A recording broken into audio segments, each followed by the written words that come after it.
Let's start Eastern Conference. Why not? It's the team that you have the closest proximity to, the Boston Celtics, a massive favorite, 9.5. The total, 212 in the hook. The total has dipped a couple of points in this one. I would say the biggest story with Boston, their health. The injury report comes out yesterday, clean. So maybe we shouldn't be that worried about Holiday or a couple of the injuries that they've had. They had some time to rest. And I'd say the big story on the Knicks side is they suck against the great teams in this league. Awful. Like they can't get a win against Boston, Cleveland, and OKC this year. They are 0-10. That doesn't appear to be a good statistic.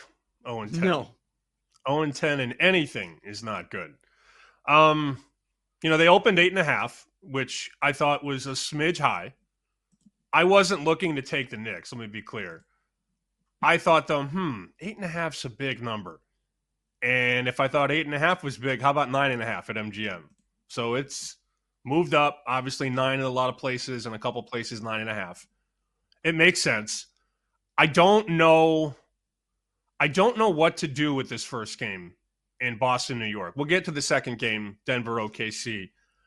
I lean to the dog, again, because if I come out and say, 8.5 is a big number.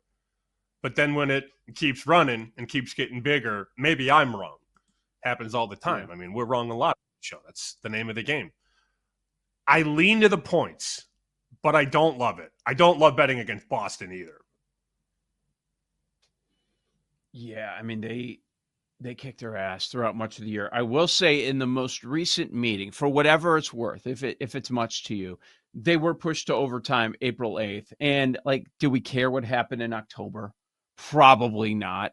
So the 4-0 record, I think you could throw kind of out the window. But over the last 2 years, we're talking about an 8-1 record against the Knicks. Same Knicks players for the most part. You still got Brunson in all these games.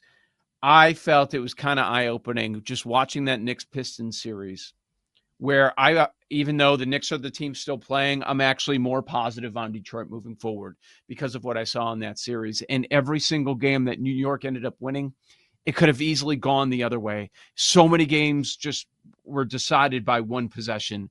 So I'm going to have a tough time backing the Knicks in this series. Game one's a bit challenging, but the rest that Boston was able to get, the best thing in the world for the state of that team. So I'm expecting this to be short. I don't think the Knicks win twice. My decision, does this go 4 or does this go 5? What do you think, big picture? I don't want to say sweep. I don't want to disrespect New York like that. I'm a big Brunson guy. I know you love Brunson, betting on Brunson. Tibbs is going to find a way to get them a win, maybe 2.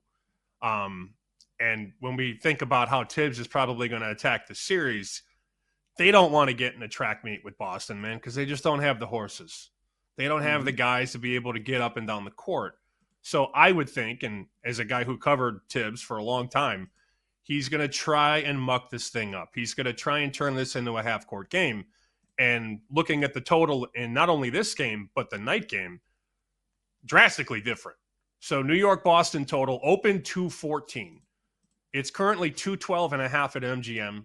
A bunch of 212.5. The total in the night game is 2 touchdowns higher. Mm-hmm. That's definitely what New York has to do. Try and slow this thing down. Do not let Boston get out in transition. And if you don't make your shots on offense, you got to get back because the Celtics will kill you in transition. I think the total and the difference between the two totals tonight is very eye-opening if you're just coming into this for the first time.